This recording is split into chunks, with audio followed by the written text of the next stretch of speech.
Hey everybody, welcome to episode 4 of 5 and 25. Okay, now last episode we were talking about Abraham, and now we have jumped 500 years in history to a person named Moses. And now Abraham's family has grown. Remember, it was a small family back 500 years ago. Now there are around 2 million people when we get to the story in Exodus 12, but they're not in the promised land. They have, you'd have to read more of the story in between, but they're down in Egypt, and they've been down in Egypt for about 400 and some years. And while they've been down there, the Pharaoh, the leader of Egypt, has made slaves out of all the Jewish people. Now God, and it was a harsh slavery, and it was awful, and God has sent Moses to come and tell them, to tell Pharaoh to let the people go. And that's where we pick up this story. Now here's the big idea in Exodus 12, that God judges evil.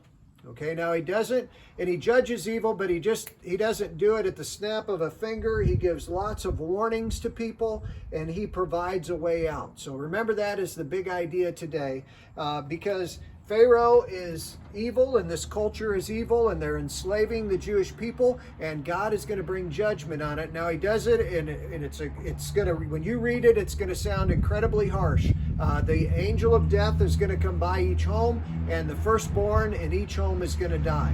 Now, if you read more of the story, you'll realize that this is like warning number 10. To Pharaoh, and it's not without a way out. So here's the way out. Now this is called the Passover, and you'll read these instructions. Everybody was to take a lamb, and they were going to take the blood of a lamb. The lamb had to be male, and it had to be the spotless lamb, no defects. So you couldn't get a deformed lamb. All right, you're going to sacrifice the lamb, take the blood of the lamb, and they were supposed to take the blood of the lamb, get these hyssop branches, not this brush, but they were to brush the blood of the lamb over the door frame of their house.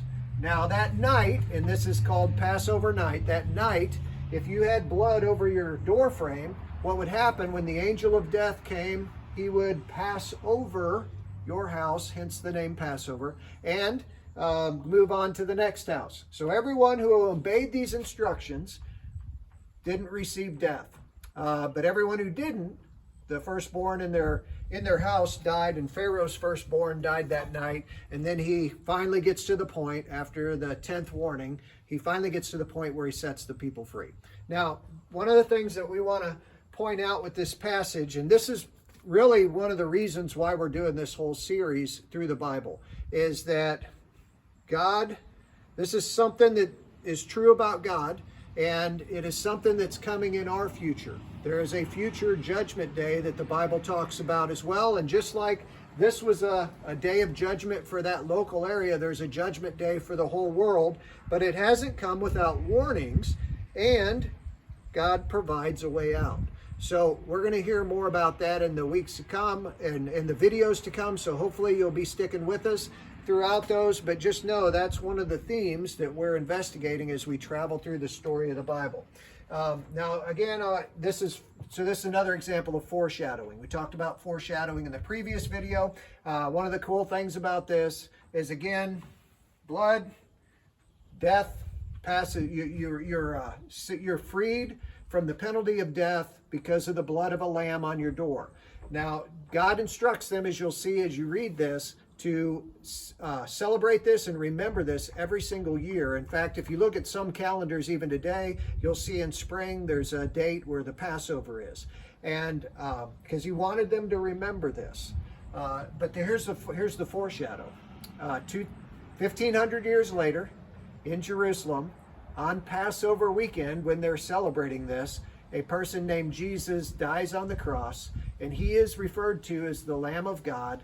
And we believe that his blood sacrifice, cleanses us from sin and allows death, the penalty of sin, the judgment that is due to us, it passes over us as well. So that's the cool foreshadow in this. We're going to see that God now brings his people out of Egypt, and he's going to take them back to the promised land. And on the way, he's going to give them the 10 Commandments, which is in our next video. So looking forward to seeing you then.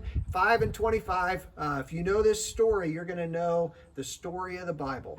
Thanks for being a part of it. God bless.